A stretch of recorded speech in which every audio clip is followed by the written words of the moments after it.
내 이름은 렌, 32살 독신, 중학교를 졸업하고 내부 인테리어 가게를 하는 17년 차의 프로입니다. 지금은 독립해서 일단 사장이죠. 집에 처박혀 있는 오타쿠에 내부 인테리어를 하니 모두들 별나다고 합니다. 하지만 저도 결혼을 생각하지 않은 건 아니었습니다.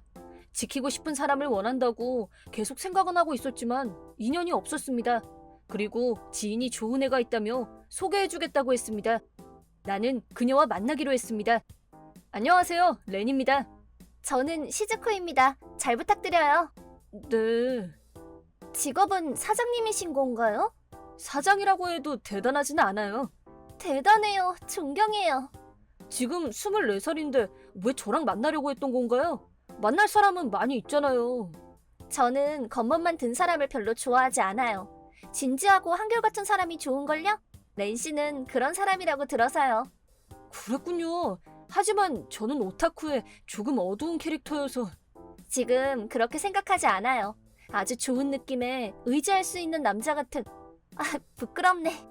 혹시 괜찮으시다면 다음에 영화라도 보러 가지 않을래요? 네? 저로 괜찮아요? 당연하죠. 잘 부탁드립니다. 이렇게 우리는 사귀게 되었습니다. 뭐랄까, 두근거리는 느낌이 멈추지 않았습니다. 놀이동산 갈래? 가고 싶어. 그럼 주말에 괜찮아? 괜찮아. 기뻐. 기대된다. 집에 갈 때 밥도 먹자. 렌은 뭐가 좋아? 그렇네. 가리는 거 없으니까 뭐든 좋아. 그럼 내가 좋아하는 초밥은 어때? 초밥 말이지. 시즈쿠 초밥 좋아하는구나. 엄청 좋아해. 세상에서 제일 좋아한다고. 그럼 초밥으로 할까? 많이 먹고 싶어? 아니면 먹으면서 마시고 싶어? 많이 먹고 싶어. 알겠어. 그럼 그렇게 하자. 나는 시즈쿠의 귀여움에 두근두근했습니다. 그리고 되도록이면 시즈쿠가 요구하는 말을 맞춰주려고 필사적이었습니다. 렌, 이거 타고 싶어. 좋아, 가자. 다음은 이거. 조금은 쉬는 게 좋을 것 같은데. 모처럼 온 건데 쉬면 안 되지. 알았어. 이런 느낌으로 시즈쿠에게 끌려다녔고 나는 지쳐갔습니다. 나이 차가 나서 그런가 체력을 늘리지 않으면 안 되겠네 하고 생각하면서 또 다음에 놀 생각에 기대감이 늘어났습니다. 나는 결혼해도 괜찮을 것 같은데 라고 생각했습니다. 약혼이 뭔 조인가? 결혼 반지를 사야 하나? 아무것도 모르는데도 상담할 친구조차도 없었습니다. 그래서 마음만 우선 전달하기로 하고 나는 분위기가 있는 야경이 예쁜 전망대에서 프로포즈를 했습니다. 시즈쿠, 나 시즈쿠가 좋아. 그러니까 결혼해줬으면 좋겠어. 어? 네, 네 기뻐요. 나는 기뻐서 어쩔 줄 몰랐습니다. 시즈쿠한테 네라는 말을 들어서 정말 기뻤습니다. 시즈쿠, 행복하게 해줄게. 사랑해. 나도. 나 지금 정말로 행복해. 렌 고마워. 절대로 바람 피우면 안 돼. 절대로 안 해. 나는 일편단심이니까. 그렇게 말하면서 바람 피운 게 우리 아버지야. 그게 우리 가족 모두를 불행하게 만들었어. 그러니까 부탁해. 바람 피우지 마. 안심해. 나는 그런 남자가 아니야. 고마워. 나 렌을 믿을게. 그렇게 우리는 결혼했습니다. 행복이 가득한 가족이 되었습니다. 우리들이 결혼하고 반년이 지났습니다. 슬슬 아이가 갖고 싶었지만 좀처럼 그런 행동이 없었습니다. 그래요. 거부당해서. 그때였습니다. 렌, 우리 가족을 여기 부르고 싶은데. 무슨 말이야? 가족은 소중하니까. 렌도 알잖아. 그러니까 가족을 여기로 불러서 같이 살고 싶어. 여기서 같이 살잔 거야? 우리 부모님도 있는데. 우선 먼저 우리 부모님을 부르고 그 다음에 렌네 부모님이야. 어때? 뭐, 그래. 그렇게 말한 게 잘못이었습니다. 시즈쿠의 부모와 언니와 여동생이 와서 시끌벅적한 것처럼 보였지만 생활은 각자 하는 것처럼 하는 걸로 할 거니까 신경 쓰지 않아도 돼요. 네. 그리고 빨래도 따로 할 거니까. 우리들은 여자들밖에 없으니까 남자는 조금 거부감이 있어서요. 알겠습니다. 맞다. 샤워할 때 말인데요. 샤워하면 화장실 청소를 하고 나와주세요. 욕조를 사용하고 나서도 물을 다 빼고 청소해줘요. 부탁드릴게요. 마치 누구의 집인지 알 수 없을 정도로 나는 지시를 들을 수밖에 없었습니다. 정신을 차려보니 차분했던 집이 여자들한테 둘러싸여서 스트레스가 쌓이기 시작했습니다. 어머님, 좋은 아침입니다. 인사를 하는데도 무시하다니 이해할 수가 없어. 완전 무시. 그리고 아침을 먹고 싶었지만 여자들이 식탁을 점령해서 꼭 그런 건 아니었지만 들어갈 수 있는 분위기가 아니었습니다. 내 부엌을 점령했는데 내 식사는 없다니. 그리고 시즈쿠도 같이 있는데 내 식사는 만들어주지도 않았죠. 나 같은 건 신경 쓰지 않는다는 게 점점 전해져 왔습니다. 나는 있을 장소가 없어져서 방에 처박히게 되었습니다. 시즈쿠는 이때부터 나랑 방을 같이 쓰는 일이 없어졌고 잘 때도 자매들과 같이 잤습니다. 나는 완전히 혼자가 되어버리고 말았습니다. 다녀왔어. 집에 돌아오니 집안에서 두 사람의 이야기가 들렸습니다. 내가 집에 오는 걸 아무도 눈치채지 못했는지 들려오는 이야기는 내 이야기인 것 같아서 멈춰선 채로 듣고 있었습니다. 겨우겨우 여기까지 올 수 있었네. 이것도 시즈쿠 덕분이야. 힘들었다고. 그 자식 오타쿠라곤 해도 돈은 확실해서. 그냥 좀 생긴 거 아니니? 뭐 좀 생기긴 하지. 빨리 프로포즈 좀 하지. 행동력이 없으니까. 그러니 오타쿠지. 그래도 다행이잖니? 이 집만 있으면 불만은 없어. 아니, 안 돼. 더 있어야지. 뭐 계획은 지금부터야. 하지만 앞으로 얼마나 더 참아야 되는 걸까? 뭐? 계획은 또 뭐야? 이것들은 대체 뭘 꾸미고 있는 거지? 그 사람 냄새나는 게 참을 수가 없던데? 페인트 냄새? 뭔가 가난뱅이 같은 냄새가 나서 정말 웃긴데? 웃기는 소리 하고 있네. 게다가 성격이 어둡기도 하고 좋은 남자는 아닌 것 같고 말이지. 품위가 없어 보인다고나 할까? 더럽다고나 할까? 저러니까 결혼을 못했던 거지. 자신을 전혀 모르는 거지. 내가 자기를 상대해준다고 생각하는 걸까? 바보 같은 남자네. 너는 좀 더 멋지고 신사적인 사람이랑 어울리는걸? 뭐야, 생각대로 하게 두지 않을 거야. 두고 봐. 좋다. 밝고 의지하게 되고 동경하게 돼. 동경하지 말고 너는 지금부터니까 찾아야지. 기합을 넣어서 좋은 남자를 찾아볼까? 그게 좋지. 나는 현관문을 한 번 더 열고 다녀왔어 라고 하면서 안에 들어왔습니다. 둘은 당황했지만 그런 거 상관없이 나는 방으로 들어갔습니다. 저 녀석들이 그렇다면 나도 가만히 있지는 않을 겁니다. 나는 잠시 시즈쿠와 이야기를 하려는 생각에 말을 걸었습니다. 시즈쿠, 잠깐 괜찮아? 뭔데? 좀 바쁜데? 가끔은 둘이서 이야기 좀 했으면 해서. 어머님이 오시고 나서 이야기한 적이 없으니까. 오늘은 일을 일찍부터 해서 좀 피곤해. 급한 거 아니면 나중에 하자. 이야기도 못할 정도로 지친 거야? 시끄러워. 그런 게 더 지친다고. 그렇게 말하고 시즈쿠는 방에서 나갔습니다. 그리고 어머니와 재밌게 이야기하는 소리가 들려왔습니다. 왜 이렇게 미움받게 된 거지? 여긴 내 집인데 이렇게 눈칫밥 먹으면서 살아야 한다는 생각에 나는 어떤 계획을 세웠습니다. 나는 최소한의 짐을 가지고 집을 나갔습니다. 아파트를 빌려서 혼자서 살기로 했습니다. 물론 그 집은 내가 내 돈으로 산 거여서 내 것이 맞지만. 다녀왔어 라고 해도 아무도 없지. 그럼 밥이라도 먹을까? 배고프다. 나는 편의점 도시락을 먹으면서 시즈쿠한테 라인을 했습니다. 시즈쿠, 갑자기 집을 나가서 미안해. 무슨 일 있어? 렌이 무슨 생각을 하는지 모르겠어. 뭐 여러 가지. 혼자만의 시간이 필요해서. 뭐? 설마 이혼을 하려는 건 아니지? 왜? 시즈쿠는 이혼을 바라는 것 같았는데? 그럴 리가 없잖아. 렌이 착각하는 거야. 렌이 잠깐 떨어져서 사는 걸 바란다면 그래도 좋으니까 이혼이라는 말만 하지 마. 이혼한다고는 하지 않았어. 생각해본다고 한 것뿐이야. 하지만 갑자기 나가버리니까 누구라도 놀랄 거야. 무슨 일 있으면 연락해. 나 벌써 돈이 없어. 이번 달 식비 준 지 얼마 안 됐잖아. 이 이상은 무리야. 다음 달부터는 식비도 반으로 할 거니까. 뭐? 왜? 당연하잖아. 내가 같이 살지 않으니까 솔직히 공과금도 청구하고 싶어. 잠깐 기다려. 이야기가 이상하잖아. 상황을 생각해. 내가 집을 나왔으니까 월세도 발생하고 생활비도 필요하다고. 하지만 무리인 건 무리니까. 그래도 돈은 충분히 주고 있다고 생각하는데? 뭐?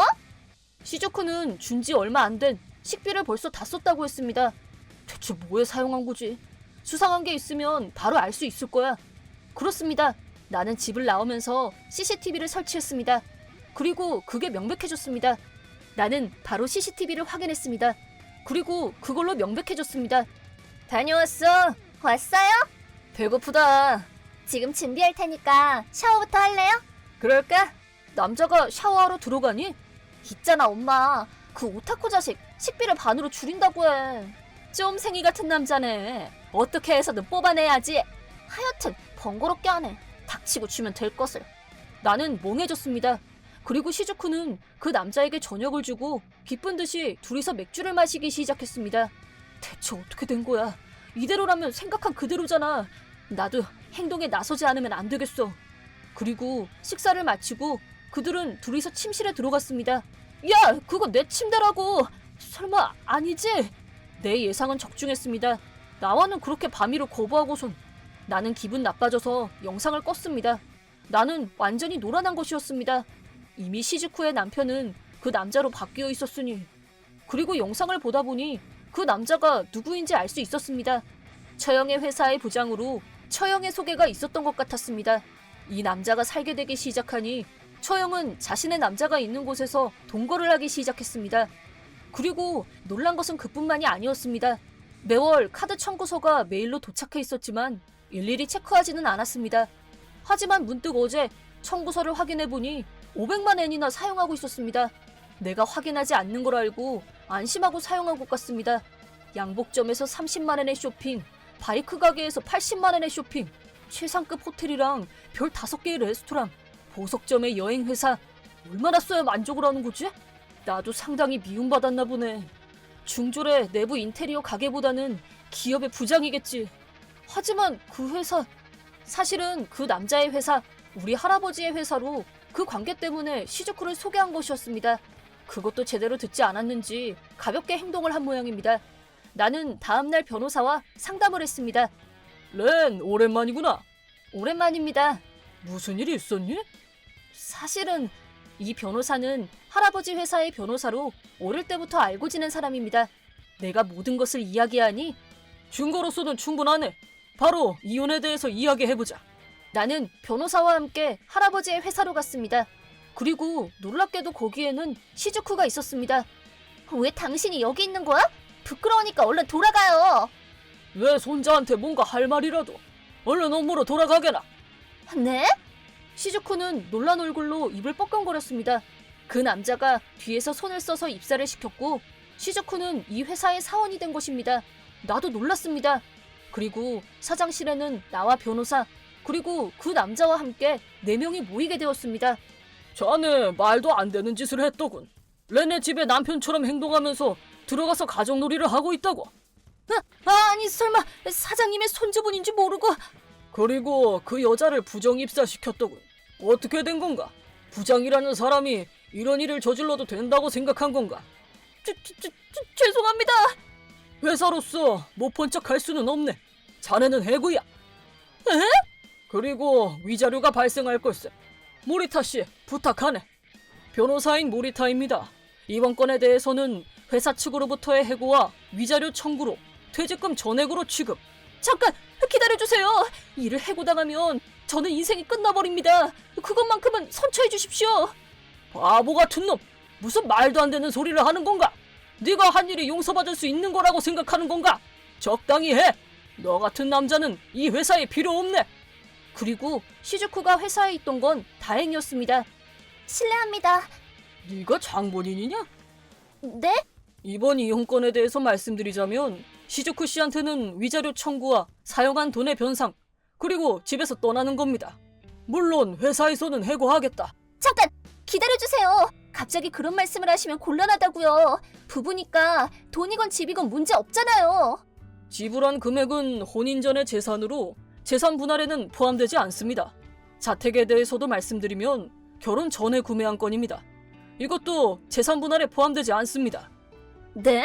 그건 엉터리잖아요. 게다가 마음대로 이혼이라니 들은 적이 없어요.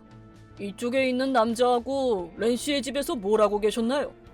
남편이 나가서 혼자서 살고 있는데 당신들은 돈도 지불하지 않고 당당하게 불륜하고 있었죠. 증거도 있습니다. 그런 거 몰라요. 사용한 돈도 못 줘요. 집도 내 거예요. 그 경우는 절도죄가 되는데. 젠장, 모처럼 집이 손안에 들어왔다고 생각했더니 이것저것 사소한 걸로 시끄럽다고. 오타쿠는 닥치고 있으면 돼. 쓸데없는 짓을 하고 말이야. 변호사가 말한 말에 어떻게 할 수 없다는 걸 알고는 시즈쿠의 입에서 본심이 나왔습니다. 왠지 모르게 나는 피식하고 웃음이 새어나왔습니다. 그 옆에서 어깨를 떨어뜨리고 얼굴이 파랗게 질린 얼굴에 또 웃음이 새어나왔습니다. 사실은 이 부장 본처하고도 이혼이 성립되지 않았는지 아이의 양육비를 모으고 있어서 시즈쿠가 부자로 보였나 봅니다. 마음껏 놀았으니 지옥에 떨어지는 건 어쩔 수 없지. 그렇게 즐긴 돈은 내가 내부 인테리어 작업을 하면서 번 돈이니까 말이죠. 불만만 말하기는 했지만 이걸로 돈은 벌 수 있습니다. 나는 중졸이지만 여기까지 올 수 있었습니다. 꽤 심하게 당했지만 이제부터의 인생은 긴 안목으로 보려고 생각하고 있습니다. 부장은 아내와의 이혼에 응해서 매월 양육비를 보내고 있는 것 같습니다. 하지만 일이 없어서 편의점의 점원으로 부려먹히는 모양입니다. 시즈쿠는 어머니와 여동생 3명이서 작은 빌라를 빌린 모양이지만 어머니와 여동생은 일을 끈기 있게 이어나가지 못해서 바로 잘렸고 시즈쿠는 이런 저급한 생활은 싫다고 하면서 남자를 찾는 중인 것 같지만 전부 차여서 너덜너덜해졌습니다. 돈만을 추구하는 건 잘못된 것이라고 생각합니다. 사람으로서 마음이 있는 한 서로를 지탱하고 살아가는 게 부부이지 않을까요? 이런 일을 당해버린 나는 여자 공포증에 걸릴 것만 같습니다. 일은 잘 진척되고 있어서 앞으로는 여유 있게 생각해보려고 합니다. 그 집을 매각하고 새로운 집을 구매하려고 생각 중입니다. 그때는 마음을 열 수 있는 여자가 있었으면 좋겠네요. 조금 더 커다란 꿈을 향해서 도전해가면서 살고 싶다고 생각합니다. 내 이름은 도쿠사 시즈카. 30대 주부로 남편과 둘이서 단독주택에 살고 있다. 시댁은 이 지역에서는 제법 유명한 사찰을 계승하고 있는 집안이다. 한편 친정은 독실한 불자 집안으로 시댁 사찰의 대대로 시주를 하는 단가로 인연을 맺어온 내력이 있다. 할머니, 할아버지 장례도 모두 그 절에서 치렀었다. 그런 오랜 인연으로 남편과 내가 결혼까지 하게 됐지만 남편 스네오는 사찰을 물려받을 생각이 없었다. 나는 평생 절에서 살고 싶지 않아. 절에서 떨어진 사태까지 단가 사람들이 24시간 찾아온다니까. 그리고 솔직히 요샌 시주하는 사람들도 점점 줄어들어서 사찰도 수입이 예전 같지 않아. 현실이 그래. 내 생각엔 평범하게 회사 다니는 게 수입도 안정적이고 쉴 속 있어. 단가란 시주, 보시라고도 하는데 절에 돈을 내고 경제적으로 사찰에 도움을 주는 사람들을 말하는 것으로 자신들이 원조하는 절에서 장례식 등을 치르는 집안을 말한다. 남편 말대로 요즘은 경영난을 겪고 있는 사찰이 많은 것이 사실이고 남편 생각도 충분히 일리가 있다. 그렇게 남편은 집안의 가업을 잊지 않는 것을 허락받았지만 막상 남편이 회사에 나가서 열심히 일을 하느냐? 아무래도 그것도 아니었다. 스네오, 오늘은 출근한다고 하지 않았었어? 왜 이렇게 시끄러워? 오늘 머리 아파서 좀 쉴 거야. 회사에 전화 좀 해줘. 지난달에도 그러고 계속 결근했잖아. 그러다 해고되면 어쩌려고 그래? 그건 걱정 마. 우리 회사 사장님은 우리 아버지 사찰의 단가 집안이거든. 그렇게 말하면서 남편은 거만하게 웃었다. 남편은 사찰 인맥을 통해서 낙하산으로 회사에 입사를 했다. 사장님은 남편이 자기가 시주하는 절의 아들이란 이유로 스네오를 다른 직원들과 좀 다르게 특별 대우를 하고 있는 것 같았다. 오늘처럼 별다른 이유 없이 회사를 빠져도 누구 하나 뭐라고 하는 사람이 없었다. 아버님 뒤를 이어서 저를 계승할 생각은 없으면서 그 후광은 보겠다는 거야? 자기 좀 얌체 같다는 생각 안 들어? 네가 대신 열심히 직장 다니잖아. 한 사람 벌면 굶어 죽진 않을 거 아니야. 굶어 죽지 않겠지. 난 학생들 보는 눈도 있고 지각하면 안 되니까 그만 출근할게. 너 맨날 애들 상담하는 거 그거 뭔 재미로 일하냐? 남편은 침대에 누워서 비웃듯이 말했다. 나는 근처 초등학교에서 스쿨 카운셀러 일을 하고 있다. 학생들의 고민을 들어주고 교사들과 함께 해결해 나가는 중요한 일이라는 사명감을 갖고 있다. 저렇게 가볍게 웃어도 되는 직업은 절대 아니라고 본다. 요즘 남편한테 실망하는 일이 많았지만 그날은 실망의 종지부를 찍는 일이 일어나고 말았다. 이건 여자들 브래지어 맞지? 근데 이거 내 거 아닌데? 퇴근 후 집에 들어가니 거실에 다른 여자 속옷이 굴러다니고 있었다.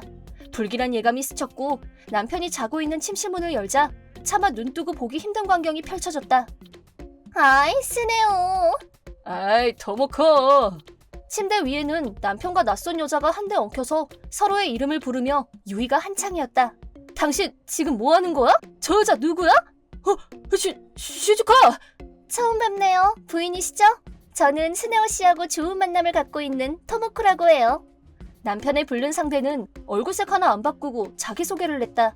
그 뻔뻔함에 나는 더 화가 치밀었다. 나하고 통성명할 각은 아닌 것 같은데? 본인이 지금 무슨 짓을 하다 발각이 된 건지 정도는 인지해야 정상 아닌가? 마누라 유세 부리는 거예요? 내가 그쪽보다 여자로서 매력은 위인 것 같은데? 스네오 씨가 그래서 당신 말고 나를 선택한 거 아닌가? 토모코 말이 맞아. 네가 여자로서 매력이 없으니까 내가 토모코한테 마음이 간 거야. 그러니까 네 잘못이야. 내 매력하고 네 불륜하고 무슨 상관관계인지 증명할 수 있어? 닥쳐! 나는 사찰의 후계자야. 내 말에 거역한다면 니네 조상님들 위패 갖다 아예 부처님 명단에서 빼버릴 거야. 네가 언제부터 후계자야? 절은 싫다며. 돌아가신 조상님을 인질로 삼겠다는 거야 뭐야? 누가 뭐래도 나는 우리 절을 물려받을 유일한 아들이야. 내가 마음만 먹으면 우리 절 단가인 너네 집안 정도는 내 마음대로 주무를 수 있어. 그렇게 남편은 잘못을 인정하거나 사과 한마디 없이 저를 들먹거리며 나를 밟아누를 기세로 달려들었다. 여자도 스네오 장단에 맞춰서 뻔뻔하게 이를 데 없었다. 더 이상 얘기할 가치를 못 느낀 나는 그날로 당장 집을 나와 친정으로 갔다. 갑자기 집으로 온 나를 보고 부모님이 놀라는 기색이었지만 사정을 다 얘기하고 집에 머물기로 했다. 조상님들의 위패가 잘못될까봐 그게 제일 걱정이었는데 부모님 말씀을 들어보니 사찰 주지 스님이 그런 터무니없는 짓을 할 리가 없고 말도 안 되는 소리라고 하셔서 그제야 마음이 놓였다. 남편의 뻔뻔한 태도로 봐서는 이미 나하고 이혼을 하기로 마음먹고 있는 게 분명했다. 자기가 바람 피워놓고 되려 큰 소리를 치는 걸 보면 위자료를 어떻게든 주지 않으려고 꼼수를 두는 게 틀림없었다. 심플하게 남편과의 이혼은 이제 기정사실이나 다름없었고 내가 가장 용서할 수 없는 건 자기 잘못을 인정하지 않고 역으로 내 탓을 하면서 책임 전가를 하려는 것이었다. 다음 날 나는 퇴근 후 남편과 마지막으로 얘기를 하려고 일단 집으로 갔다. 그런데 불과 하루 사이에 뭔가가 달라져 있었다. 이거 뭐야? 열쇠가 안 열려. 어떻게 된 건지 영문을 몰라 당황하고 있을 때 남편과 불륜녀가 현관문에 체인을 건 상태에서 열고 나와 빼꼼히 얼굴만 내밀었다. 두 사람은 희죽희죽 웃으면서 나를 쳐다봤다. 어머 부인, 여기가 어디라고 또 찾아왔을까? 여긴 내 집이야. 내 집에 내가 오는데 이유가 어디 있어? 어머, 이걸 어째? 부인 물건은 내가 다 갖다 버렸는데? 그치 자기야? 재활용품 가게에 갖다 팔았더니 제법 돈이 되던데? 그 돈으로 현관 열쇠 바꿨어. 뭐가 어째? 당장 문 못 열어? 이 한심한 놈아! 좋아, 그럼 들어와서 남은 짐 가지고 얼른 나가. 스네우가 체인을 풀자마자 나는 집 안으로 뛰어들어갔다. 두 사람 말대로 그새 내 물건들을 거의 다 치워버린 상태였다. 정말 경악스러웠다. 그 중에는 소중한 추억이 담긴 물건도 있는데 어떻게 이렇게 함부로... 그나마 괜찮은 물건은 따로 챙겨놨어. 그거 내가 잘 쓸게. 너무 서운해하지 마. 그건 내가 첫 월급 받아서 큰맘 먹고 산 명품백이야. 이리 내놔. 싫어. 이건 내가 스네우한테 받은 거야. 원래 내 물건이야. 당장 돌려줘. 야, 너 토모코한테 무슨 짓 하는 거야? 토모코와 내가 실랑이를 벌이자 옆에 있던 스네오가 달려들어 나를 밀어 넘어뜨렸다. 나는 중심을 잃고 엉덩방아를 찢고 넘어졌다. 몸개그 장렬. 나 너랑 갈라설 거야. 이유는 너보다 토모코가 나한테 더 헌신적이고 더 좋은 여자라서. 너란 여잔 말이야, 말 안 듣는 어린애들 상대로 상담이나 하는 별 볼 일 없는 여자. 사찰의 후계자인 나하고는 처음부터 수준이 안 맞는 여자였다 이 말이야. 툭하면 사찰 후계자 운운하는데 네가 그런 감이 되는지 보여주고 나서 말해. 이 등신아. 말하는 싹수하고는 넌 그래서 안 되는 거야. 여자가 좀 울면서 매달리면 어디가 덧나냐? 자기가 바람을 피워놓고 1도 미안해하지 않는 남편을 보니 나도 인내의 한계점이 무너지고 말았다. 이혼해! 너같이 한심한 놈은 이제 내가 싫어! 어머, 아줌마, 우리 스네오 씨한테 욕했어? 그럼 내가 못 참지! 넌 그냥 찌그러져 있어. 저놈하고 얼마나 가나 보자. 나중에 얼마나 후회할지 기대된다. 나는 미리 준비한 이혼 서류를 남편한테 내밀었다. 남편은 조금의 망설임도 없이 서류에 기입하고 날인을 마쳤다. 참, 이 집은 내가 갖는다. 뭐? 이 집은 원래 내가 살던 집이야. 내 집이라고. 이혼했으니까 네가 당장 나가. 야, 결혼하면 무조건 공동재산 되는 거 몰라? 아이고 등신. 등신은 너야. 알아듣게 다 설명을 해줄 수도 있었지만 말해봤자 내 입만 아플 것도 같았고 집의 소유권이 나한테 있다고 해도 이 무지한 두 남녀가 사실상 집을 점거하고 있는 상태에서 아무리 떠들어봤자 효과가 없을 것 같아서 그날은 일단 현장에서 빠져나왔다. 남편하고 얘기를 하면 할수록 혈압만 오르고 열받아서 머리가 터질 것 같았다. 그렇지만 이 문제는 일단 말로 먼저 풀어야 하는지라. 미안한데 나한테도 생각할 시간을 좀 줬으면 좋겠어. 그래, 좋아. 내가 아주 특별히 생각할 시간을 주지. 최대한 당신 요구 들어주는 방향으로 생각해볼게. 뭐야? 왜 이렇게 고분고분해? 네가 처음부터 이렇게 고분고분했으면 좀 좋았냐? 그럼 내가 널 쫓아내지도 않았을 거 아니야. 가서 반성 좀 하고, 어? 어떻게 하는 게 제일 좋을지 생각할 시간이 필요해. 그러니까 천천히 기다려줘. 그래, 내가 기다려줄게. 나는 지금 시댁에 있는 사찰로 가고 있는 중이다. 이혼을 하면 저 남자는 우선 자기 부모님한테 기댈 게 뻔하고 자기한테 유리하게 적당히 꾸며서 말하기 전에 내가 먼저 시부모님께 선수를 쳐서 사실을 말해둘 필요성이 있다고 판단했기 때문이다.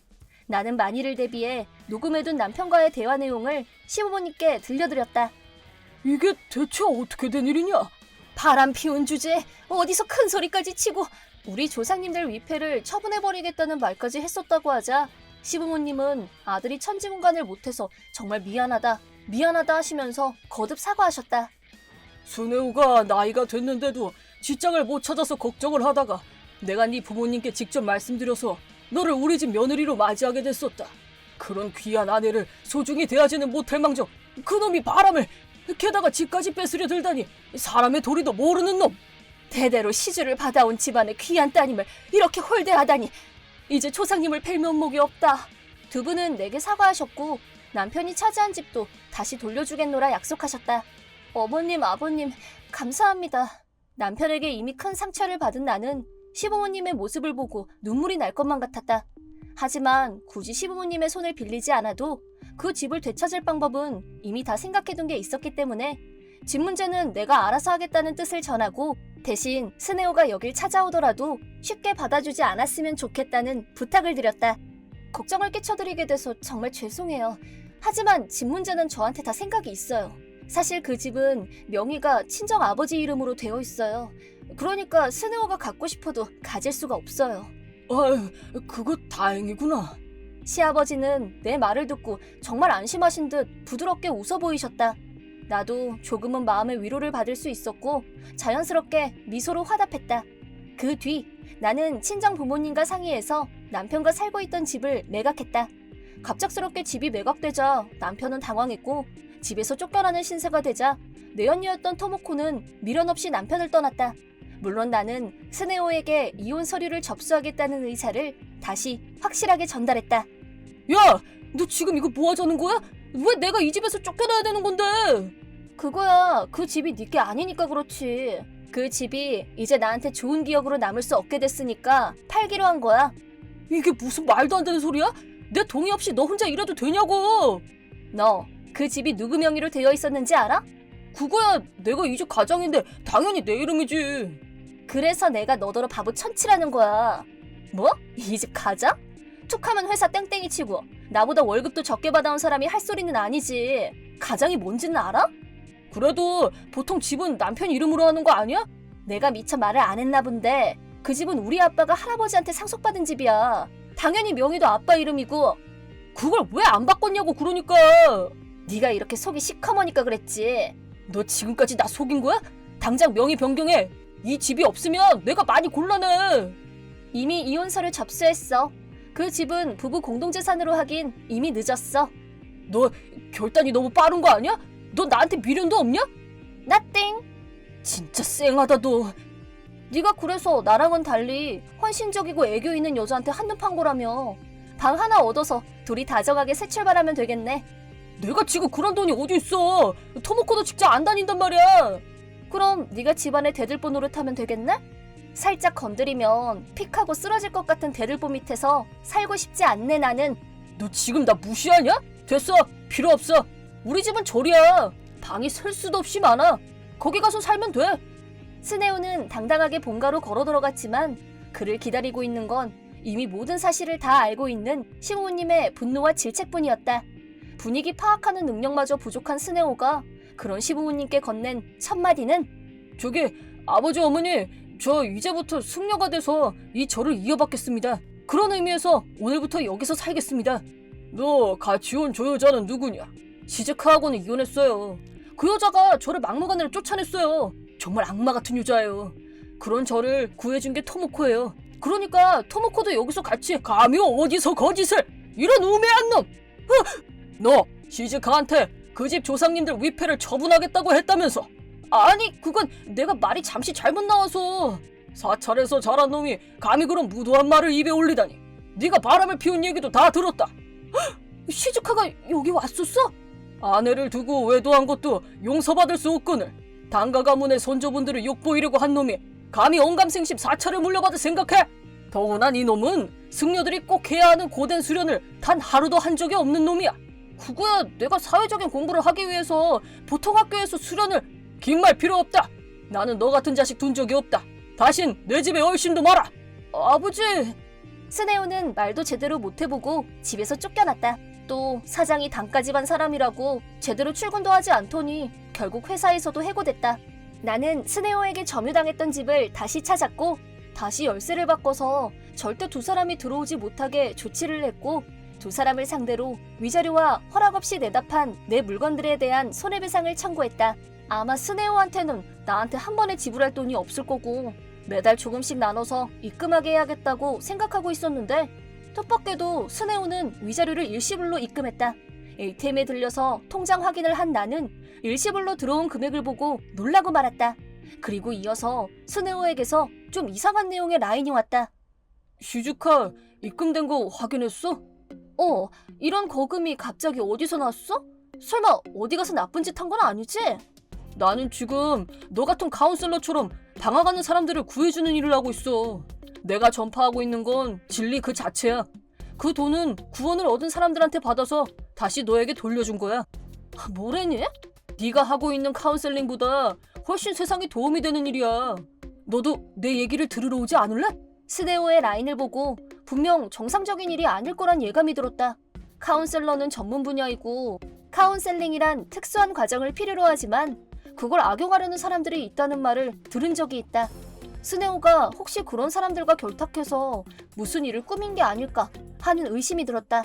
나는 스네오가 무슨 짓을 하고 다니는지 확인하기 위해 일단 한번 만나보기로 했다. 그리고 오랜만에 만난 스네오를 보고 정말 깜짝 놀랐다. 스네오는 새로 지은 절에서 살고 있었다. 그 뒤로 나도 신앙심에 눈을 떴어. 지금은 방황하는 신자들을 구하는 곳에 삶의 의미를 찾고 있어. 맙소사, 스네오는 신앙 종교를 만들고 본인이 교주가 되어 있었다. 신자 수도 벌써 많이 늘었고 건물 안 강당에는 여기저기서 기도를 드리고 있는 사람들이 보였다. 나는 스네오의 설법을 들어보기로 했다. 지금도 방황하고 있는 신자 여러분, 어쩌고 저쩌고 이러쿵 저러쿵. 그런 이유로 지금 이 부적을 사서 몸에 지니고 다니면 고민이 다 해결됩니다. 이건 그냥 순 사기네. 순 엉터리, 말 같지도 않은 소리를 늘어놓는 스네오의 설법을 듣고 귀가 막혀서 말이 제대로 안 나올 지경이었다. 너 그러고도 절집 아들이니? 그렇게 묻고 싶을 정도로 제대로 된 지식이 하나도 없는 정말 형편없는 수준이었다. 저런 엉터리 개뻥 설법도 결국 심신이 나약해진 사람들한테는 먹히는구나. 가뜩이나 상처받고 나약해진 사람들이 또다시 피해를 입고 있는 게 너무 뻔히 보였다. 오늘 어땠어, 시즈카? 너도 나란 존재를 잃고 마음속에 커다란 구멍이 난 것처럼 힘들다는 거 알아. 내가 널 구해줄게. 너한테 준 그 돈도 결국 널 구하기 위한 거였어. 그 돈을 나한테 맡긴다면 넌 더 행복해질 거야. 스네오의 목적이 뭔지 분명해졌다. 위자료를 안 줄 수는 없고 그 돈은 아까우니까 일단은 나한테 입금해주고 다음은 나를 꼬셔서 자기한테 다시 기부하게 하려는 수작인 것이다. 이런 뻔한 속임수에 속을 내가 아니지만 네, 그럼 부탁드려요, 스네오님. 나는 일부러 스네오교의 신자가 된 것처럼 행동했다. 신자로 위장하고 알아내고 싶은 정보가 있었기 때문이다. 역시 내 예감대로 스네오는 힘든 일을 겪고 있는 사람들의 심리를 이용해서 고액의 부적이나 불상 등을 판매하는 부정한 수법으로 돈을 긁어모으고 있었다. 사람의 마음을 치유하는 카운셀러라는 일을 하고 있는 나로서는 절대로 간과할 수 없는 일이었다.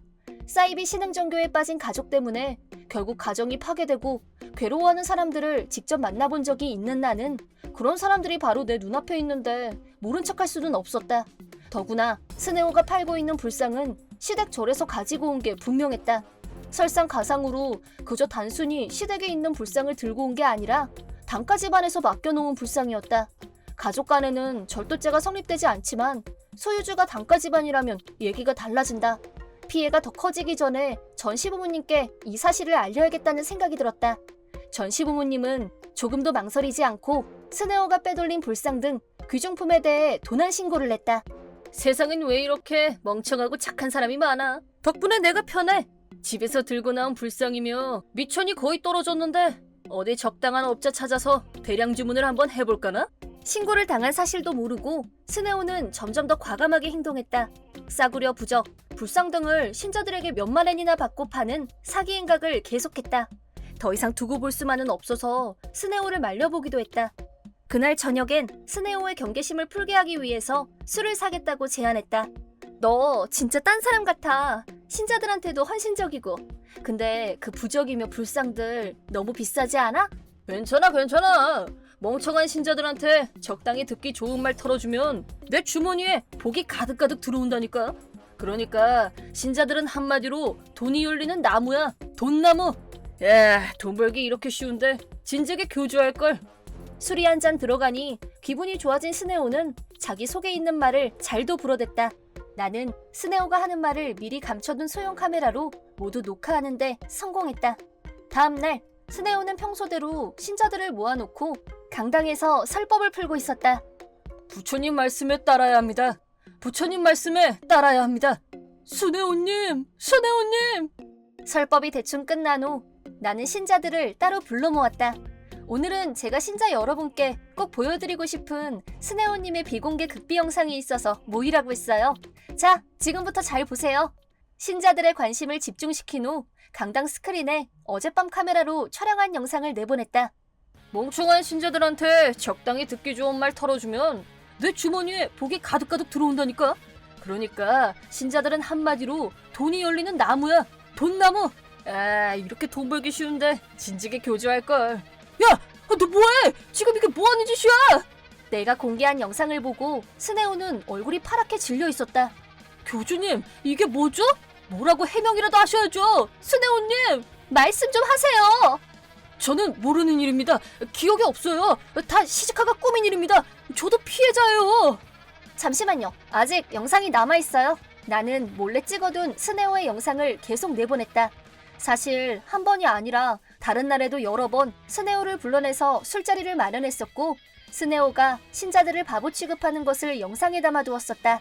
야, 신자들 진짜 머리가 없지 않냐? 이 싸구려 아무것도 아닌걸 뭘 믿고 몇만 원씩이나 내고 사가냐고. 물론 나야 좋지만 우리 신자님들 감사합니다. 덕분에 제가 오늘 밤도 화려하고 아름답게 보내고 오겠습니다. 이쯤 되면 신자들도 교주가 자기들을 얼마나 하찮게 여기고 있는지 아는데 충분했다. 신자들의 얼굴에 나타난 분노는 나까지도 움츠러들게 했다. 이런 사람한테 그 많은 돈을 헌납했다니. 그동안 작정하고 우리 속였어. 용서하세요. 신자들은 거세게 항의하면서 스네오를 잡으러 쫓아갔다. 스네오는 강당 안쪽 자기 방으로 숨었지만 신자들이 역으로 방에서 나오지 못하게 막아버렸다. 그 후 경찰이 영장을 들고 체포하러 왔고 스네오는 경찰에 의해 경찰서로 연행됐다. 강당 안쪽에 있던 스네오의 방은 신자들과 몸싸움을 벌인 흔적이 여기저기 남아있었다. 그 방에는 몇십만 엔이나 하는 고급 시계며 명품 옷이 잔뜩 있었는데 그걸 본 신자들의 분노가 불에 기름을 부은 듯이 활활 타오른 것은 말할 것도 없다. 신자들을 속여서 갈취한 돈을 변상하고 시댁에서 몰래 들고 나온 중요 문화재급의 역사적 가치가 있는 고문서, 불상의 회수 및 수리 비용을 물어내기 위해 스네오는 엄청난 금액의 빚을 지게 되고 말았다. 나는 사기꾼이 아니야. 나는 사람들을 구하는 일을 했을 뿐이야. 스네오는 재판을 받으면서 자신의 무죄를 주장했지만 그 주장은 받아들여지지 않았고 예상대로 유죄 판결이 내려졌다. 이젠 감옥 신세를 지게 된 것이다. 물론 사기라는 것을 알면서 범죄에 가담한 토모코도 똑같이 감옥에 들어가게 되었다. 나는 이번 일을 겪고 나서 악질 신흥 종교 때문에 고통받는 사람들을 돕기 위한 상담에도 응하고 스쿨 카운셀러 일도 계속하면서 바쁘게 지내고 있다. 어디서 또 스네오 같은 사람이 나타나면 주저하지 않고 투치하는데 앞장설 생각이다. 내 이름은 유우리, 33살의 전업주부이다. 4년 전 남편 야마토와 결혼을 하면서 다니던 회사를 퇴사했다. 이듬해에는 아들 렌이 태어났고 결혼 생활은 순탄하게 유지됐다. 현재는 월세를 내고 살고 있지만 우리 부부는 집 문제를 놓고 함께 계획을 세웠다. 겨우 잠들었다. 레니하고 한번 놀면 체력 소비가 축구 한 게임 뛰는 거 이상이야. 그래도 내가 보면 어쩔 땐 자기가 신나해. 애들 크는 거 다들 금방이라고 하잖아. 놀아줄 수 있을 때 놀아줘야지. 하긴 그래. 낮에는 유치원에서 종일 친구들하고 선생님하고 뛰어놀았을 텐데 저녁에도 팔팔한 거 보면 체력이 장난 아니야. 그 부분은 완전 자기 유전자를 이어받은 것 같아. 그런가? 자기 학교 때 배구했다면서. 그럼 우리 레니도 이 다음에 운동 좀 하려나? 키도 쓱쓱 자라고 장래 배구 유망주 되는 거 아니야? 그럼 나야 너무 좋지.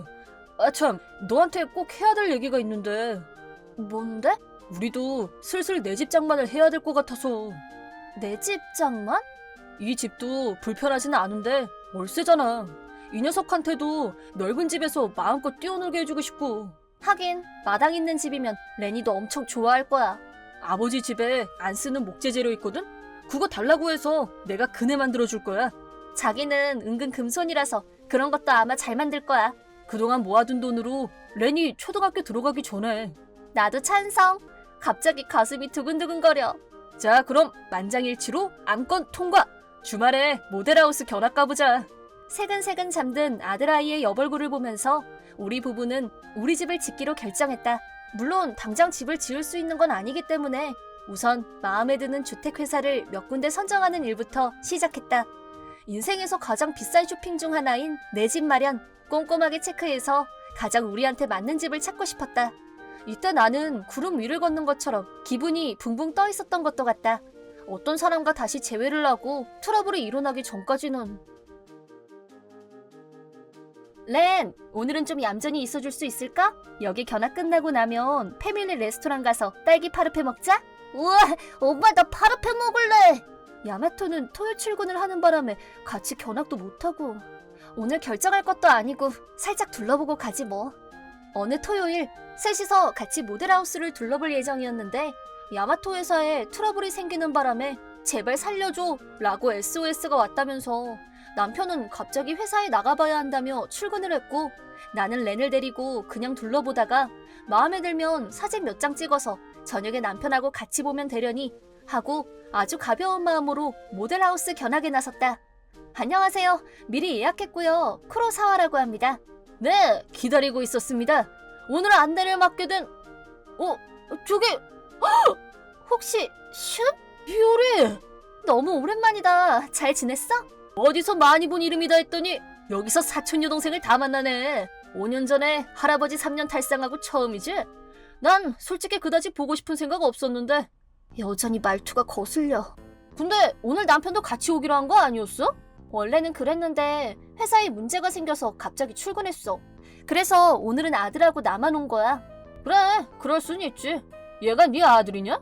응, 삼촌한테는 얘기했었는데 얘가 렌이야. 왜 저렇게 틱틱거려? 어쨌든 나 오늘 고객인데. 뭐 상식이니까 잘 알겠지만 애들 함부로 뛰지 않게 잘 좀 챙겨. 바닥 더러워지지 않게 슬리퍼 꼭 신고. 렌, 신발 벗고 들어가자. 네. 이 남자의 이름은 슌, 고종사촌 오빠로 마지막으로 할아버지 장례식에서 만났을 때는 요즘 흔한 은둔형 외톨이의 백수였다. 명문대를 나와서 대기업에 취직까지 했던 사람인데 자기는 상사한테 굽신거리는 게 체질상 안 맞는다면서 얼마 안 돼서 퇴사해버리고 그대로 부모님한테 얹혀 살았다. 내 결혼식에 오라고 초대를 했었는데 귀찮다면서 단박에 거절하더니 진짜로 오지 않았다. 그런데 여기서 다시 만나게 되다니 적잖이 놀랐지만 은둔 생활도 백수 생활도 청산하고 사회로 복귀해서 참 다행이라는 생각이 들었다. 대략 둘러본 것 같은데 되게 좋다. 천장도 엄청 높게 설계돼 있고 내진 설계도 완벽해. 일본은 지진 대국이니까 내진 설계는 주안점을 두는 부분이야. 일본은 지진이 제일 무섭지. 그 문제는 주택 설계 회사라면 당연한 거야. 너무 상식적인 거라서 설명하는 것도 거추장스럽다고.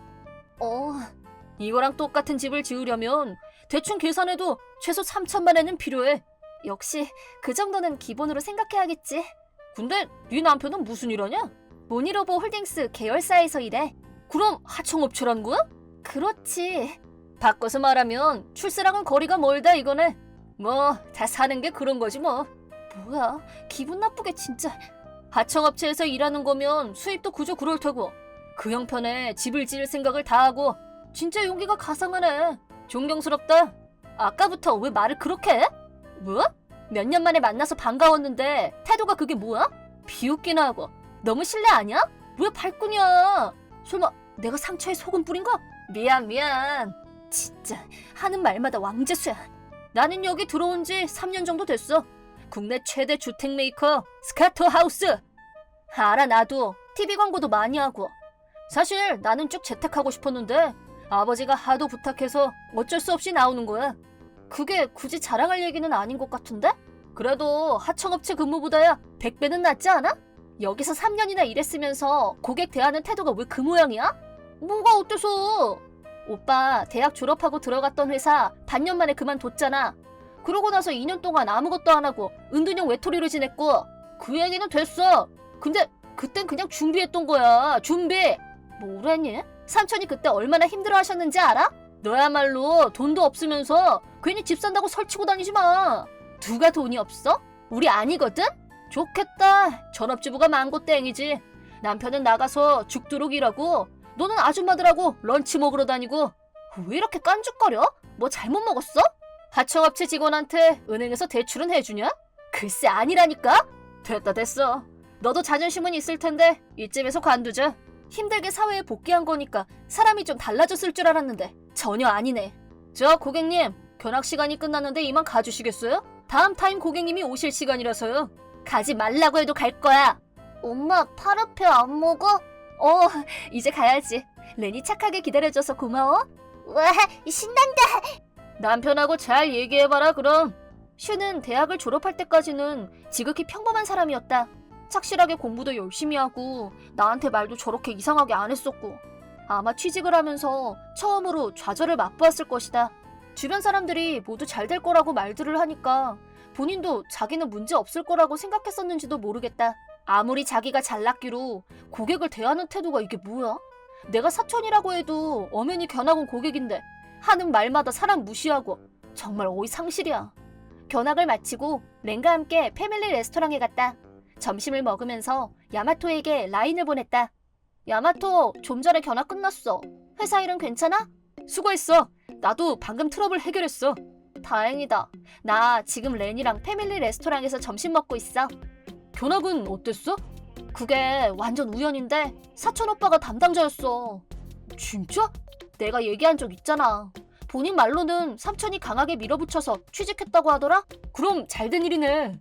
근데 나는 남편에게 아까 있었던 일을 대략 설명했는데 남편은 별로 기분 나빠하지도 않고 덤덤한 반응이었다. 그래서 기분 많이 안 좋았구나. 나한테 뭐라고 하는 거면 그냥 무시하는데 자기를 무시하니까 열받잖아.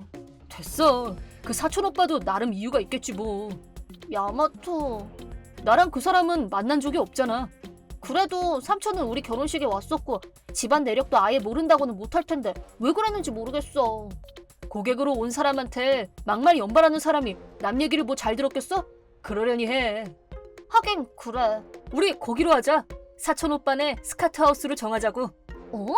우리 회사랑 거래도 있고 하니까 거기가 좋을 것 같아. 다음번 견학은 나도 꼭 같이 갈게. 정말 괜찮겠어? 오빠가 또 뭐라고 할지 걱정되는데. 괜찮아. 내가 보기보다 마음이 진짜 넓어. 자기가 그렇게까지 말하면 나야 뭐. 집을 사기로 한 지 겨우 한 달 만에 결정을 하다니. 야마토가 웃으면서 쉽게 말하는 걸 보니 이렇게 뚝딱뚝딱 해결해도 되는 건지 더 걱정이 됐다. 우리 가족이 더 행복해지려고 하는 건데 야마토가 설마 아무 대책 없이 그냥 말만 할 사람은 아니니까. 나는 속으로 혼자 그렇게 생각을 정리하고 오늘 저녁은 스튜를 만들까 그런 생각을 하면서 렌의 손을 잡고 레스토랑을 나와서 집으로 향했다. 바쁘신 와중에도 저희 모델 하우스를 찾아주셔서 감사합니다. 저는 유우리 남편 쿠로세 야마토라고 합니다. 이렇게 직접 뵙는 건 처음이네요. 뭐 그렇죠. 제가 두 사람 결혼식에 안 갔으니까. 지난번 견학 때는 아내 혼자였는데 그때 얘기 많이 해주셨다고 들었어요. 사촌이라고는 해도 5년 만에 만난 거라 뭐 이런저런 각자 사는 얘기도 좀 하고 그랬죠. 뻥치고 있네. 네, 그러셨겠네요. 오늘은 계약 문제로 구체적인 얘기를 해야 될 것 같은데 괜찮으시겠어요? 네, 스카트 하우스가 마음에 들어서요. 잘 부탁드립니다. 그럼 서류 준비하는 동안 잠시 기다려주시기 바랍니다. 크로세 씨의 할아버님이 소유하셨던 땅을 상속받아서 거기에 건축한다는 내용에 문제 없으세요? 네, 문제 없습니다. 부모님 동의도 받았고요. 현재 있는 건물은 업체에 부탁해서 철거를 먼저 해야 되는데 그러면 비용이 추가되고요. 괜찮으시겠어요? 구체적으로 얼마가 소요되죠? 대략 계산하면 건축비를 포함해서 3천만 원 이상을 예상하셔야 돼요. 네, 그렇군요. 크로세 씨, 진짜 문제 없으시겠어요? 얘기 들어보니까 외벌이시던데 식구들 혼자 먹여 살린다면서요? 네, 아내는 전업주부로 열심히 내조를 해주고 있죠. 지난번에 유우리한테 들었는데 유명한 모니로버 하청업체에서 근무하신다면서요? 네, 맞아요. 그런데 그게 뭐 문제라도 있나요? 대출 신청이야 할 수 있겠지만 심사가 통과될지 알 수 없다. 뭐 그런 거죠. 네? 저는 문제될 게 없다고 판단했고 계약서에 사인할 생각으로 온 건데요. 내 집 마련이 꿈인 건 알겠는데 그래도 분수에 맞게 하는 게 좋지 않나? 하청업체 근무하면서 3천만 원이나 하는 집은 사기 힘들죠. 저는 그렇게 생각하지 않는데요. 제가 충고를 하나 하자면 지금 덜컥 집 샀다가 나중에 후회할 수도 있거든요. 왜죠? 제일 쉬운 예로 매달 갚아야 하는 대출금, 이자에 허덕이다 보면 정작 생활이 안 되거든. 네, 뭐 아예 틀린 말은 아니네요. 사람을 뭘로 보고 네가 걱정할 일 아니거든? 야마토는 왜 저러고 듣고만 있어? 이럴 땐 확 쏴줘야 되는 거 아니야? 나는 자리에서 벌떡 일어나 슌을 매섭게 노려봤다. 두 남자는 놀라서 나를 멀뚱히 쳐다봤지만 지금은 그런 걸 따질 기분이 아니었다. 우리 남편한테 함부로 말하지 마! 뭐야 너! 왜 갑자기 화를 내고 난리야? 우리는 진지하게 집 살 생각으로 온 거야. 그거 한 번만 더 들으면 100번이야. 그래서 내가 더 신중하게 생각하라고 조언해주고 있는 거 아니냐고. 무슨 조언을 했는데? 3,000엔짜리 마이홈이야. 니들 같은 형편의 보통 사람들은 가격 들으면 포기하던데? 그걸 왜 오빠가 걱정해? 아, 참 말귀 못 알아듣네. 아무리 주택회사 사원이라지만 남의 주머니 사정까지 참견하는 건 선 넘는 거 아닌가? 견적사랑 사진 보고 이 정도면 타당하다 싶어서 여기 온 거야. 지금은 의욕 충만인데 돈을 갚을 수 있을지 그게 불안하니까 그렇지. 그건 우리 남편이 하청업체에 다녀서 그렇게 생각하는 거고? 뭐 그렇지. 그 회사 다니면서 자기 집 마련할 형편 되려면 부장 정도는 돼야 생각해 볼 수 있지 않나? 헉! 설마 사채 끌어다 집 사려는 건 아니지? 뭐라고? 슌의 비아냥거리는 말투며 표정, 내 얼굴은 화산이 폭발할 것처럼 벌겋게 달아올랐다. 슌은 우리를 무조건 돈 없는 것들로 정하고 깔아뭉개고 있었다. 하지만 여기는 회사 응접실이고 여기서 큰 소리를 내면 사무실에 있는 다른 사람들한테 피해를 주니까 소리도 못 지르고 이 분노를 어떻게 다스려야 할지 진정이 안 돼서 미치려고 하는데 야마토가 슌에게 자기 명함을 조용히 내밀었다. 제가 인사가 늦었네요. 실은 회사 일로도 스카토 하우스와 인연이 있습니다. 어? 굳이 말할 필요까지 있을까 했었는데 회사에서 이런 일을 맡고 있습니다. 모니로봇 제작소 대표이사? 스카토 하우스 사장님과는 식사도 몇 번 한 적이 있습니다. 며칠 전에도 뵀는데 고급 음식점에서 맛있는 거 사주시더라고요. 하청업체라고 했던 건 뭐야 그럼? 하청이라면 하청이죠. 우리 회사는 본사에서 일을 받는 입장이니까요. 너 진짜 대표이사 맞아? 모니로버 건설은 우리한테는 최대 거래처란 말이야. 여러 주택 메이커하고 건축회사에 기재를 납품하고 있는데 스카트하우스는 가장 오래 거래한 사이죠. 야! 유리! 너 이런 얘기는 미리 했어야지. 나 지난번에도 우리 돈 있다고 말했을 텐데? 근데 오빠가 무조건 돈 없는 애로 낙인 찍지 않았어? 우리 시아버지는 본사 사장님이셔. 뭐라고? 남편은 대학 졸업 직후부터 지금 회사에서 경영 수업 받다가 바로 작년에 대표이사로 취임했어. 시아버지가 워낙 엄한 분이셔서 모니로버 건설에서 앞으로 10년은 더 있어야 될 것 같아. 유리 그만. 뭐 그런 얘기까지 다 할 필요는 없잖아. 계속 당하기만 하니까 열받잖아. 미안. 저분이 말할 틈을 안 줘서 내가 먼저 말할 타이밍을 놓쳤어. 너 지금 사람 가지고 놀리냐? 사촌 형님, 더 이상의 폭언은 삼가주시죠. 곤란해지는 건 저희가 아니라 형님입니다. 조용히 해! 난 유리 같은 애들이 제일 짜증나. 얘 뭔데 하는 일마다 다 잘 풀리냐고. 짜증나. 설마 그동안 나 질투했어? 그래, 그랬어. 난 너보다 대학도 좋은 데 나왔고 대기업에 취직했었어. 그랬지. 근데 회사에서 실수한 걸로 상사한테 안 좋은 소리 듣고 그만뒀잖아. 그때 나는 아무 잘못도 안 했어. 완벽했다고. 어려서부터 자존심이 세긴 셌지. 아는 척하지 마. 네가 뭘 알아? 왜 이렇게 소란스러워? 무슨 일이야? 지점장님, 영업본부에서 회의 중이셨던 거 아니에요? 회의 마치고 방금 돌아오는 길이야. 안녕하세요. 여기서 뵙네요. 크루세 사장님! 아내하고 상의한 끝에 스카트하우스로 집을 짓기로 했어요.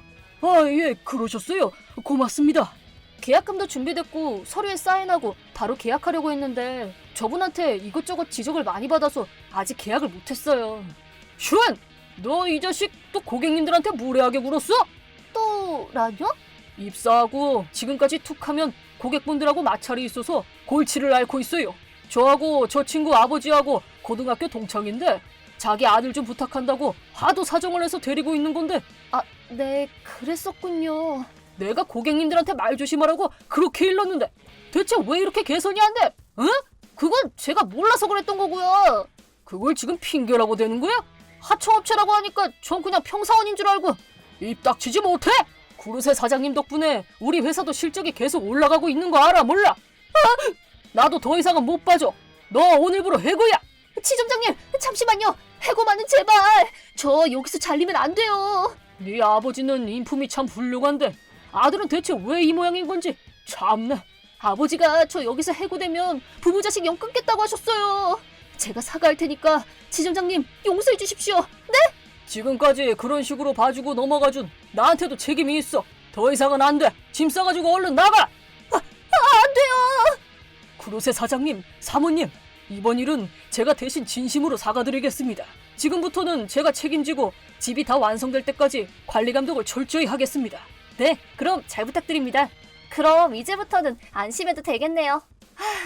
슈는 무릎까지 꿇고 울면서 빌었지만 남편이 내 아내에게 한 폭언만큼은 절대 용서할 수 없다 라는 말에 슌도 그만 입을 다물고 말았고 지점장님의 결단대로 그날로 해고 처분을 받았다. 그리고 삼촌도 자기가 했던 말대로 부모 자식 연을 끊자 무일푼으로 집에서 쫓겨나게 된 슈는 어디서 무얼하며 지내는지 알 수는 없지만 얼마 전 주소불명의 남자가 무전취식으로 체포됐다는 뉴스를 텔레비전에서 봤다. 이름을 보고 혹시 슌이 아닐까 하는 생각도 잠깐 했었다. 그렇게 1년 반이 지나 꿈꾸던 마이홈이 완성되었고 우리 셋은 평화롭고 행복하게 잘 살고 있다. 야마토가 직접 만든 그네도 마당 한가운데 놓여있고 날마다 건강하게 뛰어노는 렌의 모습, 특별하지 않은 평범한 일상이 주는 행복을 느끼며 마당이 있는 내 집을 마련하기 잘했다는 생각이 든다. 앞으로도 이런 시간들을 소중히 하면서 행복을 만들어가. 내 이름은 사이족 하게루 25살 사회인입니다. 나는 매일 전철을 타는데 전철은 의외로 트러블이 일어나는 일이 많습니다. 이 사람 치안이에요. 그렇게 말하면서 한 여자가 내 팔을 붙잡았습니다. 주위의 시선이 한순간에 집중되었습니다. 일반적인 남자라면 엄청나게 당황했겠지만 저기요, 얼른 전철에서 내려요. 저는 추행을 한 적이 없는데요. 거짓말. 치안은 다들 그렇게 말해요. 어쨌든 빨리 내려요. 이럴 때 정말로 의심받을 게 없다면 당황하지 않고 냉정하게 대처할 것, 기죽지 않을 것, 도망가지 않는 게 철칙입니다. 죄송한데요. 제가 치안으로 의심받고 있는데 이 차량 내에서 목격하신 분 계신가요? 전철 내에서 큰 소리로 말합니다. 당연히 승객들은 당황하겠죠. 하지만 자신의 결백을 증명하기 위해서는 목격자가 한 명이라도 많은 편이 좋습니다. 없는 모양인데요? 다들 무서우신 거라고요. 어쨌든 전철에서 내리세요. 차량 승무원한테 넘기겠어요. 그렇게 나는 전철에서 내렸습니다. 그랬더니 내린 역에서도 이 여자는 이 사람 치안이에요. 누가 좀 직원 좀 불러주세요. 라고 또 큰 소리를 냈습니다. 나는 물론 이 자식 치안인 거야? 라는 눈초리를 받았습니다만 하지만 나는 결백했습니다. 그렇게 시선을 보내는 사람들은 그냥 걸어다니는 감자라고 생각하면 됩니다. 그러고는 당황한 차량 승무원이 왔습니다. 치안이라고요? 여자의 적 용서 못합니다. 그렇죠. 빨리 잡아가세요. 어쨌든 지금 바로 사무실로 와주세요. 아니요, 거부하겠습니다. 네? 여기서 제대로 이야기를 들어줄 승무원이 도착했다 라고 생각하면 절대로 안 됩니다. 치안의 결백을 증명할 때까지는 알 수 없지만 사무실로 끌고 간다는 건 즉 경찰서에 끌고 간다는 것과 같으니까요. 이야기를 들어주겠다고 했잖아 라고 소리치면서 자세한 건 서에 가셔서 말씀을 나누시죠 라고 대답하며 그 다음에서야 죄가 아닌 걸 알게 되는 코스랄까. 절대로 이 승무원의 말을 따라서는 안 됩니다. 이봐요, 치안이면서 뭐가 잘났다고? 몇 번이고 말씀드리지만 저는 치안이 아닙니다. 그러니 동행할 수 없습니다. 이봐요! 나는 도망치지도 숨지도 않아요. 덧붙여 말하면 지금 이 대화도 녹음하고 있습니다. 허위 신고하지 않았다고 이곳에서 맹세합니다. 뭐야 당신? 당신이 나를 만진 걸 내가 직접 느꼈고 이 눈으로 봤으니까. 여기서 또 한 가지 포인트. 상대가 당신이 했잖아 라고 확실하게 말해도 절대로 반박해서는 안 됩니다. 예를 들어 오른손으로 손잡이를 잡고 왼손으로 가방을 들고 있었는데 그게 될 것 같아? 라고 말해버리면 내가 느낀 건 왼쪽이에요. 왼손에 가방을 들었다고 해서 손가락으로 만지거나 누를 수 있잖아요. 더더욱 그리고 시부야역에서 탔단 말이야 라면서 반박하게 되면 나도 시부야에서 탔어. 이런 느낌으로 전부 이야기를 맞춰가면서 본인이 점점 더 불리한 상황으로 몰아가게 되어버립니다. 중요한 건 자신이 상황을 절대로 말하지 않는다라는 것, 그리고 상대한테 어떻게 만져졌는지 설명하라는 겁니다. 됐어. 이 사람이랑은 말이 안 통해. 저기요, 경찰 좀 불러주세요. 그렇네요. 정말 뻔뻔한 범인이군요. 이 승무원 대화를 녹음하고 있다는 거 못 들은 건가? 범인인지 밝히기도 전에 범인이라고 확정짓다니. 명예훼손으로 고소해버릴까? 뭐 여기서 쓸데없이 화를 낼 필요는 없죠. 심호흡, 심호흡. 아, 치안이요? 형씨 일 저질렀구먼. 그래요. 빨리 체포해주세요. 몇 번이고 말하지만 저는 만지지 않았어요. 빨리 자백하라고. 이 저질 변태 쓰레기 새끼야. 우선 서에 가셔서 자세하게 들어볼 테니 동행해 주시겠습니까? 아니요, 경찰서에는 가지 않을 겁니다. 경찰의 등장에 나는 안도했습니다. 왜냐하면 경찰관은 이 상황을 수사할 의무가 있으니까요. 대충 하고 이 장소를 떠나려고 한다면 직무태만으로 엄청난 문제가 됩니다. 우선 저는 이 장소에 끌려오기까지 아무것도 만지지 않았고 손을 닦거나 씻지 않았습니다. 그러니 제 손에서 이 여성분의 옷 섬유 조각이 나오는지 검사를 부탁드립니다. 그리고 저 여성분의 옷에도 피지나 피부 조각이 나오는지 검사를 부탁드립니다. 뭐야? 그런 건 하지 않아도 피해자인 내가 당했다는 말로 충분하잖아. 피해자라면 보다 유리하게 검증에 협력하는 게 보통이지 않나요? 그건... 그리고 말이죠. 승무원님, 경찰관님, 제가 감정 의뢰를 했을 때 해주지 않으셨을 경우 법정에서는 어떻게 생각할까요? 분명히 증거 불충분이 될 거라고 생각합니다. 그건 그렇고 이 검증을 거부하거나 불필요하다고 말씀하신다면 피해자의 증거인멸에 가담하고 있다고 밖에는 생각되지 않습니다. 몇 번이고 말씀드리지만 이 대화는 전부 녹음되고 있으니까요. 재판으로 넘어갔을 때 잘 생각해주세요. 이 대화를 듣고 승무원은 입을 다물었고 경찰관은 떨떠름한 표정을 지으면서 알겠습니다. 그럼 검증하기로 하죠. 나는 그렇게 여러 가지 작업을 끝내고 드디어 해방되었습니다. 그렇게 며칠 후 나와 자칭 치안 피해자인 여성이 모니로브 경찰서에 소환되었습니다. 결과는 뭐 말하지 않아도 나의 압승이었습니다. 증거는 하나도 없었습니다. 이번에는 정말 죄송하게 되었습니다. 아니요, 제대로 제 요구를 들어주셔서 감사합니다. 사람을 착각했나 보네요. 죄송합니다. 라고 말하고는 있지만 이 여자 절대로 사람을 착각한 게 아니었습니다. 이제 어설픈 연기는 그만두는 게 어떠신가요? 사토우 카나씨. 뭐? 왜 내 이름을... 최근에 그 노선에서 치안의 면제가 빗발치더군요. 혹시나 해서 조직적인 범행이 일어나는 건 아닌가 해서 조사를 하고 있었습니다. 네? 저는 미끼 경찰입니다. 치안 면제로 특화된 사람이죠. 그렇습니다.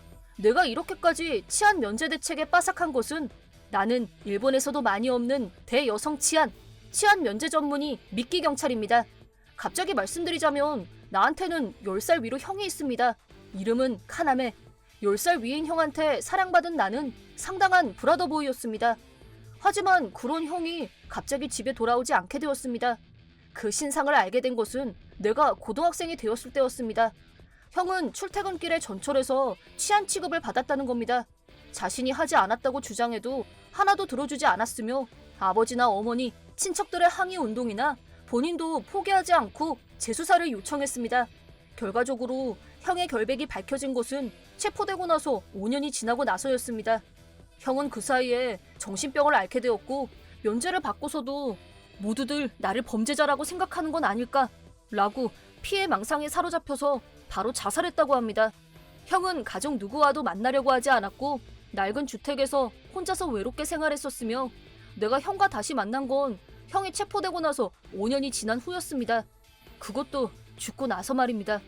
나는 그 사건 이후로 치안 면제를 박멸하기 위한 결심을 했으며 과거의 판례, 치안 면제를 인정받기 위한 경위, 치안 면제 후의 피해자의 생활 등등 이제까지 일어난 모든 일들의 자료를 연구했습니다. 그리고 치안 면제 혐의로 걸렸을 때의 대책을 스스로 강구했습니다. 그러고 나서 나는 경찰관이 되었고 대여성 치안의 미끼 경찰이 되기로 제안했습니다. 치안의 면제 피해는 연을 거듭할수록 증가하고 있었고 남성 피해자들이 지켜지지 않는 상태가 이어지고 있습니다. 치안은 범죄입니다. 라는 포스터가 있어서 왜 치안으로 일부러 조작하는 것은 범죄입니다. 라는 포스터는 없는 거죠? 치안 피해자는 여성뿐만이 아닙니다. 치안이라고 몰아세워서 면제가 되어버려 괴로워하는 남성들이 있다는 것도 틀림없는 사실이라는 말입니다. 나는 형이 있었던 일이나 과거의 판례, 면제 피해자가 그 후에 겪었던 비참한 인생을 자료로 정리해서 끈질기게 상층부를 설득했습니다. 그리고 치안 면제 박멸을 함께하겠다는 남자 경찰들과 팀을 짜고 이렇게 순찰하고 있는 것이었습니다. 물론 마침 그 자리에서 진짜 추행을 당하는 여성분이 있으면 바로 도와주는 것도 잊지 않고 있습니다. 치안 면제도 우선적으로 남자가 여자한테 추행을 하는 범죄가 줄지 않으니까 일어난 일이기도 합니다. 기본적으로 전철 내에서 입장이 압도적으로 약한 곳은 여성임에는 변함이 없습니다. 하지만 남성 전용 차량을 만들어주세요 라는 말이 나올 정도로 남자도 똑같이 치안 피해의 두려움을 느끼고 있다는 것도 알아줬으면 합니다. 그리고 이번 일과 같이 합의금 목적으로 치안으로 몰아가는 여자는 언어도단, 치안과 마찬가지로 제대로 벌을 받도록 하지 않으면 안 됩니다. 그렇게 해서 당신의 주변을 조사한 결과 이번 달만 해도 5번을 치안으로 몰고 있더군요. 합의금으로 피해 액수만 400만. 화려하게 일을 저질렀네요. 뭐예요? 증거도 없으면서. 지금은 역내에도 CCTV가 있고 치안 피해가 많은 노선에는 전차 내에도 CCTV가 설치되어 있습니다. 모르고 계셨나요? 거짓말! 물론 전 차량은 아니지만 당신들 덕분에 피해가 늘어나서 급하게 카메라를 설치하게 되었죠. 같은 사람이 계속 조작하는 게 보여서 바로 알 수 있었죠. 이미 체포당한 당신의 동료가 전부 자백했어요. 그 자식들! 화내면서 방을 나가려고 하는 여자를 경찰관이 잡았습니다. 자세한 이야기는 이대로 여기서 진행하도록 하시죠. 그리고 사회조님, 이번에 저의 지식 부족으로 인해 불쾌한 기억을 만들어드려 대단히 죄송합니다. 아니요, 당신은 제대로 저의 요구를 들어주었습니다. 그 덕분에 저의 면제가 밝혀진 거죠. 그리고 정말로 사람을 착각할 경우도 있으니까 범인이 시치미를 뗄 때도 있습니다. 제대로 검증해야 한다는 것을 다음에도 잊지 말아주시길 바랍니다. 그렇습니다. 이게 바로 치안 피해의 어려운 점입니다. 정말로 치안 피해를 당해서 사람을 착각해서 치안으로 모는 경우, 이것에 관해서는 서로가 피해자이기 때문에 제대로 검증 후에 서로 간에 사죄를 하고 끝내는 게 베스트이기는 하나 역으로 남자 쪽이 명예훼손이라고 말을 꺼내는 경우도 있습니다. 이런 경우에는 허위 고소에 적합하기 때문에 명예훼손에도 적합한 것은 아니지만 한번 착각하게 된 여성은 다음에 추행을 당해도 또 착각하면 어떡하지? 하고 울며 겨자 먹기로 참게 되기도 합니다. 한편 정말로 치안인 범죄자를 밝힐 수도 있습니다. 어쨌든 간에 우선은 정확한 현장의 상황과 검증, 치안 범죄에서는 이게 빠뜨릴 수 없는 증거가 됩니다. 게다가 이번에 사토우 카나의 경우에는 내가 일반인이라면 사토우 카나에 대해서 명예훼손으로 위자료 청구 가능합니다. 그리고 그 치안 면제 그룹은 전원 체포, 그 악질이 높아서 전부 실형을 받게 되었고 게다가 등쳐먹은 합의금은 전부 반환. 이 건은 뉴스에서도 대대적으로 입방아에 오르게 되어 다시 한번 치안 면제, 치안 피해의 심각성을 세상에 알리게 되었습니다. 그 후로 나는 치안 면제 그룹한테 면제의 누명을 쓴 피해자를 만나보았습니다. 형처럼 주위의 시선을 버티지 못하고 자살을 하지 않도록 멘탈을 케어하는 게 목적이었습니다. 하지만 이번에 면제 피해라는 내용이 세상으로 널리 알려져서 그런지 그렇게 데미지를 입는 사람도 없었고 자살이나 이혼을 당한 피해자도 없었습니다. 한 사람 한 사람과 이야기할 때마다 걱정할 필요가 없어서 정말로 안심이 됐습니다. 카케루, TV에서 뉴스 봤어. 치안 면제 그룹 체포됐다면서? 이번에는 조금 시간이 걸리기는 했지만 피해자분들도 모두 다시 금방 일어서실 것 같아서 정말 다행이야. 네가 치안 면제에 미끼 경찰이 된다고 했을 때는 정말 기가 막혔지만 엄마, 이렇게 구원받는 사람이 있어서 엄마는 기뻐. 분명 형도 기뻐할 거야. 그러면 좋겠네. 이제부터 한 건 더 마무리하고 끝나면 형 산소라도 갔다 올게. 그러니? 그럼 나도 갈래. 카케루의 무용담 들려주면 좋겠어. 연락 기다릴게. 내가 하는 일은 무용담으로 말할 정도로 멋있는 것도 아니었고 좋은 이야기도 아닙니다. 형을 치안 면제의 피해자로 만든 여자를 용서할 수 없어요. 그것 하나로 여기까지 왔습니다. 말하자면 내 나름대로의 복수입니다. 형이 지금 살아있었다면 지금쯤 35살. 결혼해서 어쩌면 아이도 생겼을지도 모릅니다. 그 행복을 빼앗고 당당하게 살아가는 가해자를 용서할 수 없습니다. 네, 안녕하십니까? 사이족 카게루라고 합니다만. 내 얼굴을 본 순간 바닥에 주저앉은 이 여자. 이 여자가 바로 형한테 추행당했다면서 고소한 가해자였습니다. 나는 경찰관이 되고 나서 형의 사건을 철저하게 조사했습니다. 치안 피해를 신고한 것은 코조 나나미. 그 당시 32살, 현재 42살이 되었습니다. 그 당시 그 여자는 출근 중에 전철에서 형과 같은 열차에 탔고 엉덩이를 만졌다고 하면서 추행을 신고했습니다. 하지만 경찰의 조사나 당시 증거로 압수한 입고 있던 스커트의 검증 결과에서는 형의 면죄가 인정되었다고 합니다. 면죄가 인정되고 나서 코조 나나미는 빚으로 돈이 급해서요. 합의하면 돈을 받을 수 있다고 생각해서요. 하지만 점점 일이 커져서 거짓말이라고 할 수 없었다. 라고 진술. 결과적으로 허위 고소로 인해 우리 부모님한테 고소당하게 되었고 손해배상을 청구받게 되었습니다. 그 후에는 개인 파산을 하는 등 여러 가지 있었던 모양이지만 코조 나나미의 과거를 모르는 남자와 결혼해서 지금은 주부로서 어찌어찌 살고 있다고 했습니다. 왜 당신이? 당신은 죽은 게... 제 얼굴 형이랑 쏙 빼닮았죠? 부모님한테도 자주 들어요. 뭐, 형? 저는 당신이 치안으로 몰아간 사이족 하나메의 동생 사이조 카게루입니다. 이렇게 만나는 건 처음이네요. 그럼 왜 여기에... 왜? 그건 당신이 잘 알고 있지 않나요? 코조 나나미는 입을 다물고는 열려고 하지 않았습니다. 나는 영장을 꺼냈습니다. 코조 나나미 씨, 당신은 모니로본 노선 내에 치안 면제로 합의금을 등쳐먹는 방법을 5명의 여자에게 유포. 게다가 그 합의금의 일부를 받았죠? 5명의 여자들이 모두 증언했습니다. 그 자리에서 무너져 내리며 목 놓아 울기 시작했습니다. 아무래도 남편의 회사가 도산해서 돈을 얻을 대책을 강구하던 중에 이 방법을 찾아낸 겁니다. SNS로 적당한 젊은 여성들한테 말을 걸어 멤버를 모아 범행을 저지른 겁니다. 처음에는 들키지 않도록 한 사람당 한 번만, 만약에 몇 번씩 할 거라면 노선을 바꿀 것 등등 규칙을 정한 것 같습니다. 하지만 실행 범인 5명이 큰돈을 손에 쥐기 시작하자 좀 더 화려하게 행동을 시작하였고 적발당하게 되었다는 겁니다. 이 일을 남편이 알게 됐는지는 모르겠습니다. 하지만 아내가 연행되어가는 모습을 딱히 막지 않고 쓸쓸한 눈으로 쳐다보고 있었습니다. 이 남자의 회사가 도산하지 않았더라면 코조 나나미는 그대로 조용히 살지 않았을까? 하고 생각하니 조금 복잡한 기분이 되었습니다. 물론 한번 죗값을 치른 사람한테 집요하게 몰아붙일 수는 없습니다. 하지만 형을 잃은 상처는 평생 치유될 수 없습니다. 절대로 복수해주겠어. 하지만 코조 나나미에게는 이제는 절대로 할 수 없겠죠. 그러니까 코조 나나미와 같은 여자를 한 명이라도 더 체포하겠습니다. 그렇게 정했습니다.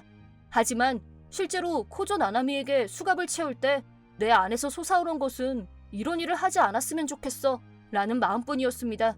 이번에 그 여자 때문에 많은 피해자가 나왔습니다.